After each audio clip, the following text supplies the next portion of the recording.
పోలసబ్బయ్య, వెలుగొండ, కందుల ఓబుల్రెడ్డి ప్రాజెక్టులను వెంటనే పూర్తి చేసి రైతులను ఆదుకోవాలని సిపిఐ అనుబంధ సంస్థ ఆంధ్రప్రదేశ్ రైతు సంఘం ఆధ్వర్యంలో ప్రకాశం జిల్లా ఒంగోలు కలెక్టరేట్ ఎదుట ఆందోళన నిర్వహించారు. ఈ ఆందోళన ఉద్దేశించి ఆంధ్రప్రదేశ్ రైతు సంఘం నాయకులు హనుమారెడ్డి మాట్లాడుతూ వెలుగొండ ప్రాజెక్టు, గుళ్లకమ్మ ప్రాజెక్టులు పూర్తయి ఎన్నో ఏళ్లైనప్పటికీ ఈ ప్రాంత రైతులకు ఇంతవరకు ఈ ప్రాజెక్టు ద్వారా ఒక చుక్క నీరు కూడా అందించలేదని తెలిపారు.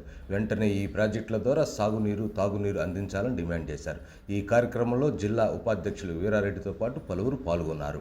ఈ రాష్ట్ర ప్రభుత్వానికి కానీ కేంద్ర ప్రభుత్వం ఒక మాటే చెప్తున్నాం, రైతుల ఆత్మహత్యల పరంపర కొనసాగుతూ ఉంది. ప్రభుత్వాలు మారుతున్నాయి కానీ రైతాంగ పరిస్థితులు మారుతాం. ఎన్నికలప్పుడు హామీలు ఇస్తున్నారు, నమ్మించి ఓట్లేదు, గెలిచిన తర్వాత హామీలని ఆచరణలో అమలు జరపటం లేదు. నరేంద్ర మోడీ ఇచ్చిన 2 ప్రధాని గుర్తు చేసుకోవాల్సిన అవసరం ఉంది. రైతుల ఆత్మహత్యలను ఆపుతాను, స్వామినాథన్ కమిషన్ సిఫార్సులను అమలు చేస్తాను, 2022 నాటికి రైతుల ఆదాయం రెట్టింపు చేస్తాను. స్వామినాథన్ కమిషన్ అమలు చేయలేమని సుప్రీంకోర్టుకి రాతపూర్వకంగా హామీ ఇచ్చారు. ఎన్నికల ముందు ఇచ్చిన హామీకి సంబంధించి 22 నాటికి రైతుల ఆదాయం రెట్టింపు గల. కరెంటు ఛార్జీలు పెరిగినాయి, డీజిల్ ఛార్జీలు పెరిగినాయి, ఎలుగు రేట్లు పెరిగినాయి, పురుగు మందుల రేట్లు పెరిగినాయి, వ్యవసాయ ఉత్పత్తి ఖర్చులు రెట్టింపయినాయి కానీ ఆదాయాలు పెరగలేదు. అందుకని ఆత్మహత్యలు కొనసాగుతూ ఉన్నాయి. ఇవాళ ఎన్నికలు రాబోతూ ఉన్నాయి. మా ప్రభుత్వాలు రైతాంగ ప్రభుత్వాలు, రైతులే వెన్నెముక దేశానికి, రైతులు ఈ దేశానికి రాజులు అని చెప్పి మాటలు మాగు చెబుతున్నారు. పనులు నరేంద్ర మోడీ, కేంద్ర ప్రభుత్వం ఆదానికి, అంబానీలకి ప్రజల ఆస్తులను దోచిపెడతా ఉన్నారు.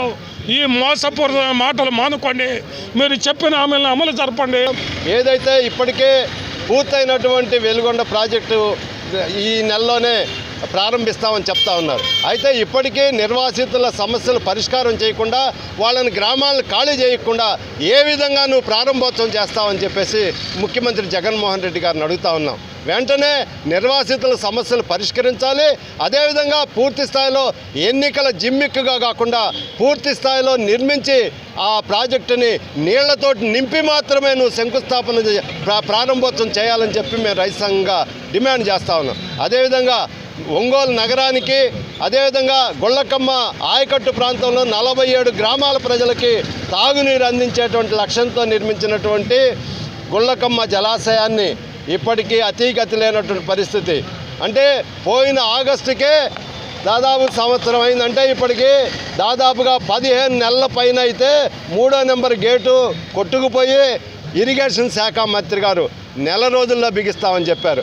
ఆయన అయ్యా ప్రాజెక్టుల స్థితిగతులు పట్టించుకుంటున్నాడు లేదో తెలియదు కానీ రోడ్డు మీద డ్యాన్సులు వేయటానికి, డప్పు కొడితే చిందేయటానికి ముందుంటున్నాడు. ఇలాంటి చిందేసే మంత్రులు కాదు మాకు కావాల్సింది. ప్రజల పరిస్థితులు గమనించి రైతాంగ సమస్యలు పరిష్కారం చేసేటువంటి, ప్రజలకి తాగడానికి నీళ్లు ఇచ్చేటువంటి మంత్రులు కావాలని చెప్పి మేము కోరుతా ఉన్నాం.